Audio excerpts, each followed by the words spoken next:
जय श्री कृष्ण मित्रों।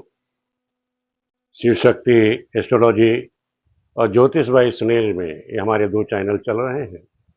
इसमें आपका स्वागत करता हूं। ज्योतिष संबंधी जो भी जानकारी आपको प्राप्त करनी हो, चाहे वो रोजगार संबंधी हो, संतान संबंधी हो, विवाह संबंधी हो, रोजगार संबंधी हो, कोई भी प्रश्न आपका है वो आप हमसे जानकारी प्राप्त कर सकते हैं।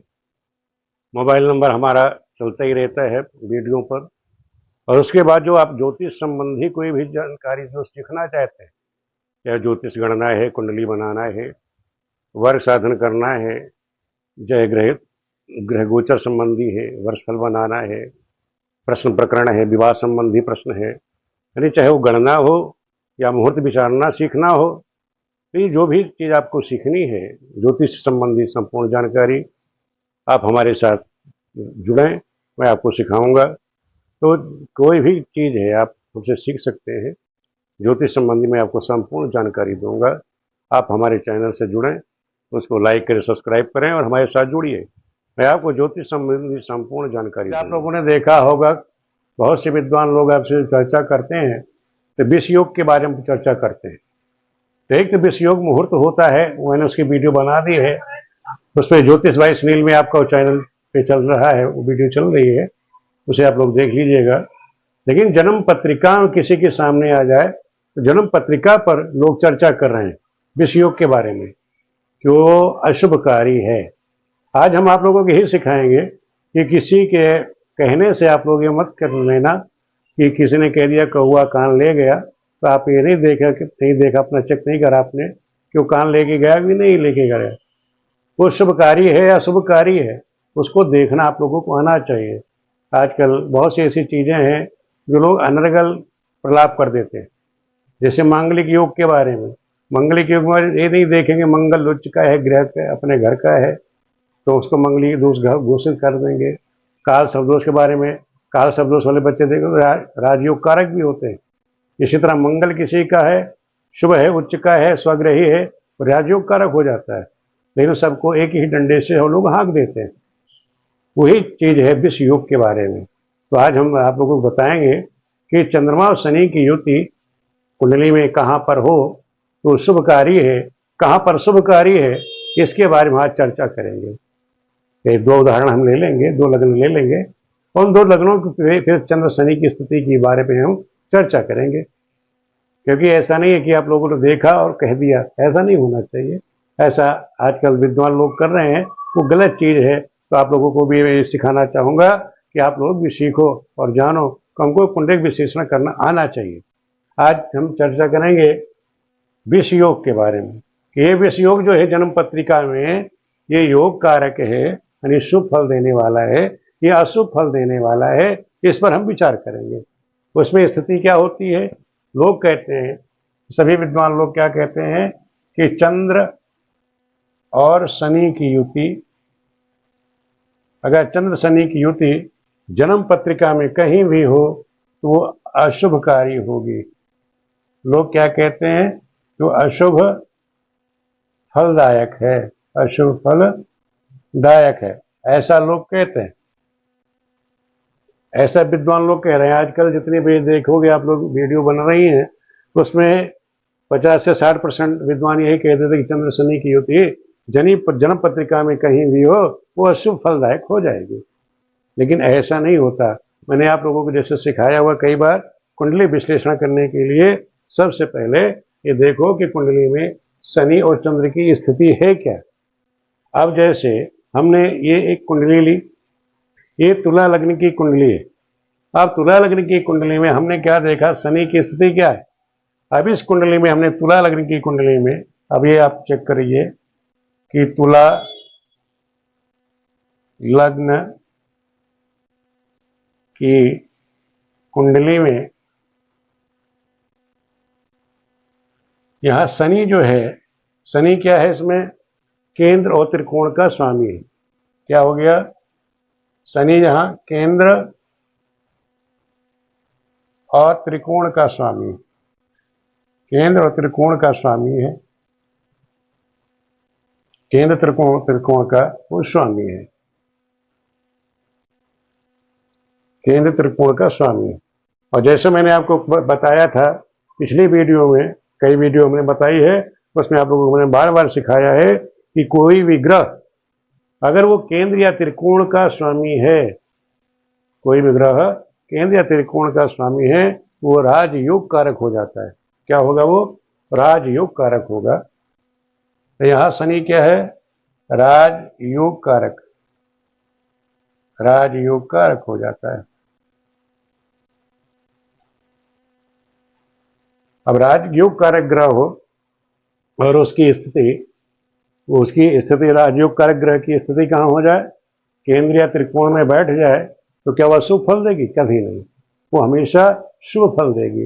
इस चीज का आप ध्यान रखो। जैसे किसी आदमी ने आपसे कहा कि गुरुजी चंद्र शनि की युति, अगर चंद्र ये शनि जो है जैसे तुला लग्न में कहाँ पर हो जाए? चंद्र शनि, ये मान लो चंद्र है, ये शनि है, ये चंद्र है, ये शनि है, ये चंद्र है, ये शनि है, यहाँ पर चंद्र है, ये शनि हो गया, ये चंद्र है, शनि है, और चंद्र और शनि, ये स्थिति है। मान लो किसी कुंडली आपके पास आ गई और वहाँ चंद्र शनि जो है कहाँ पे बैठे हुए हैं? चंद्र शनि मान लो लग्न में बैठा हो, केंद्र में बैठे हो, त्रिकोण में बैठे हो। और यहाँ पर आपने देखा कि चंद्रमा जो है किसका स्वामी है? दसम भाव का, वो भी योग कारक है। चंद्रमा जो है वो भी केंद्र का स्वामी है, तो कहीं बैठेगा सुफल नहीं देगा। और चंद्रमा भी, चंद्र दशम भाव का स्वामी है, दशम भाव का स्वामी है। तो आपने देख लिया कि यहाँ जो शनि है त्रिकोण का स्वामी, चंद्रमा किसका हो गया? केंद्र का स्वामी। अब केंद्र त्रिकोण के स्वामी यदि वो केंद्र या त्रिकोण में ही बैठे हों तो हमेशा राजयोग कारक होंगे। और ये त्रिकोण का स्वामी केंद्र के स्वामी के साथ अगर कुंडली में कहीं भी बैठेगा, इन 12 भावों में कहीं भी बैठेगा, वो अशुभ फल नहीं देगा। ये चीज आप लोग दिमाग में बिठा लीजिए कि किसी की कुंडली इस तरह की हो, जैसे तुला लग्न की कुंडली है, यहाँ पर शनि जो है केंद्र त्रिकोण का लॉर्ड है, स्वामी है, चंद्रमा यहाँ दशम का स्वामी है। अगर ये दोनों कुंडली में लग्न में बैठ जाएं, चौथे बैठ जाएं, यानी केंद्र भाव त्रिकोण में बैठ जाते हैं, तो कभी अशुभ फल नहीं देंगे, बल्कि ये योग कारक बन जाएंगे कि हमेशा शुभ फल देंगे। और दूसरा मैंने आपको बताया, सूत्र सिखा रखा है कि अगर ये त्रिकोण का लॉर्ड कुंडली में कहीं बैठ जाता है, कौन से त्रिकोण? लग्न पंचम नवम का स्वामी कुंडली में कहीं भी बैठेगा, और यहाँ तो चंद्रमा जो है दसम का भी स्वामी है, ये कहीं भी कुंडली में बैठ जाएंगे तो अपना शुभ फल नहीं देंगे। तो ये चीज आप लोग दिमाग में बैठा लीजिए कि चंद्र शनि को जिस लोगों ने कहा कि विष योग है, अशुभ कारक है, तो ऐसा नहीं कि सभी कुंडलियों में वह शुभ फल देगा। यानी एक ही सूत्र वो सब पर लागू नहीं होगा। इसलिए मैंने आपको सिखाया कि पहले चल ये देखना सीखो आप लोग कि चंद्र शनि का जो योग है सभी कुंडलियों पर लागू नहीं होगा। ये तुला लग्न की कुंडली में शनि जो है योग कारक है। अब एक हम दूसरा उदाहरण ले लेते हैं। यहाँ तो हमने आपको बताया कि यहाँ चंद्र शनि दशम का स्वामी था, तो यहाँ पे ये योग कारक हो गया, ये कहीं बैठेगा योग कारक बन जाएगा। दूसरा उदाहरण हम ले लेते हैं, एक दूसरी कुंडली में लेते हैं, ये सिंह लग्न की कुंडली। अब यहाँ सिंह लग्न की कुंडली में शनि क्या है? यहाँ पर छठे और सप्तम का स्वामी। दूसरी कुंडली में देख लीजिए शनि की स्थिति क्या है। शनि छठे और सप्तम का ये स्वामी है, किसका हो गया? छठे और सातवें भाव का स्वामी है। और यहाँ चंद्रमा किसका है? द्वादश भाव का। चंद्रमा 12वें भाव का स्वामी है, 12वें भाव का स्वामी। अब हमारे सूत्र क्या कहते हैं कि अगर छठे, 8वें और द्वादश भाव के स्वामी, आपको मैंने सूत्र सिखा रखा, कई बार बताया है कि यदि किसी की कुंडली में अगर छठे भाव का स्वामी, अष्टम भाव का स्वामी या द्वादश भाव का स्वामी जन्म पत्रिका में किसी भी भाव में बैठेगा तो उस भाव की हानि कर देगा, उस भाव को अशुभ फल देगा, उस भाव की हानि करेगा। अब यहाँ पर हम देख लेते हैं कि स्थिति क्या है। अब यहाँ जो शनि है छठे भाव का स्वामी है, रोग का, यहाँ छठा भाव किसका होता है? रोग का, कष्ट का, कर्जे का। तो इसके जीवन में अगर किसी की कुंडली छठे भाव का जो स्वामी है, जहाँ पे जिस भाव से बैठेगा उस भाव संबंधी परेशानी दे देगा। इसी तरह द्वादश चंद्रमा जो है द्वादश भाव का स्वामी है, द्वादश खर्च का, व्यय का, अस्पताल का है। तो इस तरह की स्थिति पैदा करेगा। जब भी उसकी दशांतर दशा आएगी या शनि की दशांतर दशा आएगी, शनि है रोजगार का स्वामी। अब यहाँ पर शनि की स्थिति आप देख लें, जैसे भी हमने आपको बताया था, यदि यहाँ पर शनि, जैसे हमने बताया लग्न में बैठा हुआ, यहाँ चंद्र शनि यदि वो लग्न में भी बैठ जाते हैं या अष्टम में बैठते हैं या सप्तम में बैठे या त्रिकोण में बैठे, जहाँ भी बैठेंगे उस भाव को नुकसान ही करेंगे, उस भाव संबंधी फल में परेशानी, दिक्कत करेंगे। शनि का काम क्या है? संघर्ष कराना। चंद्रमा क्या है? मन का स्वामी है। तो मन संबंधी शनि क्या है? संघर्ष करा देगा, मनोबल को तोड़ देगा। हमेशा ध्यान रखो, जब चंद्रमा में शनि हो तो इसकी दशा भी आ जाए, अगर चंद्रमा में शनि की दशा आ जाती है तो हमेशा ध्यान रखो मनोबल को तोड़ देगा। जैसे आपकी कुंडली में एक उदाहरण बता देता हूँ कि जैसे ये मान लो ये कर्क लग्न की कुंडली, जैसे चंद्रमा किसका है? कर्क लग्न का। यहाँ शनि की स्थिति क्या होती? शनि इस कुंडली में क्या बढ़ेगा? सप्तमेश अष्टमेश होगा, तो हमेशा दुख देगा। तो शनि क्या है? दुख का स्वामी है।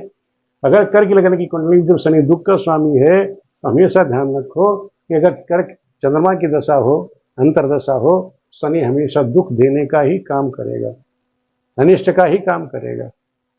लेकिन शनि में चंद्रमा आ रहा है, अब शनि में चंद्रमा आ जाए तो क्या करेगा? तो शनि में चंद्रमा एक तो छठे, अब एक राशि से उसकी राशि छठी पड़ेगी, एक से सप्तम बैठेगी। तो चंद्रमा की जो कंडीशन है, चंद्रमा किसी का भी शत्रु नहीं है, ध्यान रखो। चंद्रमा किसी का शत्रु नहीं है, तो शनि की दशा में भी चंद्रमा कभी अशुभ फल नहीं देगा। तो इसका ध्यान रखना है कि हमें कुंडली का जो विश्लेषण करना है, कुंडली का विश्लेषण करते समय हमको ध्यान रखना है कि किस कुंडली में वो शुभ फल दे रहा है और किस कुंडली में अशुभ फल दे रहा है। हमने जैसे आपको बताया कि सिंह लग्न की कुंडली में चंद्र शनि का जो विषय योग है, यहाँ तो कामगर है, इसमें तो शुभ फल दे रहा है। इसमें क्या करेगा? जैसे मैंने बताया कि यहाँ वो छठे भाव का स्वामी है और द्वादश भाव का स्वामी हो गया। अगर छठे, हमेशा सूत्र ध्यान रखिएगा कि छठे, 8वें, 12वें भाव का स्वामी जिस भी स्थान पर बैठेगा, जिस भाव में बैठेगा उस भाव की हानि कर देगा, उस भाव में अशुभ फल देगा, उस भाव में वो अशुभ फल देगा, अशुभ फल देगा। इस चीज को आप लोग ध्यान रखिएगा कि अगर शनि या चंद्र द्वादश के स्वामी हैं या छठे, 8वें, 12वें के स्वामी हैं और कुंडली में कहीं बैठेंगे तब वो अशुभ फल देंगे। और ऐसा नहीं, सभी कुंडली में ऐसी स्थिति नहीं आएगी। कुछ कुंडलियों में चंद्र शनि का जो योग है वो अशुभ फल ही है, विष योग कारक है। विष मतलब है संघर्ष करा देना, मनोबल को तोड़ देना। और जो कोई कुंडली में क्या है, जैसे तुला लग्न की कुंडली बताया, इसमें चंद्र शनि योग कारक है, इनको अच्छा फल देंगे जीवन में। तो हमेशा नहीं कि एक ही लाठी से सबको हाँक दिया जाए। मित्रों, जैसे मैंने आपको बताया कि ऐसा ये जो योग है सभी कुंडलियों में लागू नहीं होता, तो इसलिए आप लोग जब भी कुंडली का विश्लेषण करें सोच समझ के करें। ऐसा नहीं किसी विद्वान ने कुछ कह दिया तो आपने उसका निगेटिव ही लेना है। इसी तरह मैंने आपको समझाया कि मंगली दोष में भी मंगल हमेशा शुभकारी नहीं है, योग कारक भी है। काल दोष में भी राहु हमेशा शुभकारी नहीं है, वो योग कारक भी है, शुभ फल भी देता है। तो हमको कुंडली का विश्लेषण करना आना चाहिए कि ग्रह कब शुभ फल दे रही, कब अशुभ फल दे रही है। हमेशा एक जैसा फल वो नहीं देती है। तो इसलिए हर सिक्के के दो पहलू हैं, उस चीज़ आपको देखना आना चाहिए। आप लोगों को ये वीडियो समझ में आ गई होगी कि आप अब किसी के बहकाए में नहीं आएंगे, अपने जजमान को किसी तरह गलत राय नहीं देंगे। पहले आप कुंडली के विश्लेषण करेंगे, फिर सबको सही राय देंगे। वीडियो आप लोगों को कैसे लग रही है, समझ में आ रही नहीं आ रही है, कमेंट करके जरूर बताना। विष योग के बारे में आज हमने चर्चा करी। इसी तरह ज्योतिष संबंधी ज्योतिष संबंधी इसी प्रकार हम आपको ज्योतिष संबंधी अनेक प्रकार की जो विषय हैं वो आपको ज्ञानवर्धक चीजें सिखाते रहेंगे। आप हमारे चैनल से जुड़े रहें, चैनल को लाइक सब्सक्राइब करें और अपने मित्रों को भी जोड़ें। वीडियो देखने के लिए आप सभी मित्रों का बहुत बहुत धन्यवाद।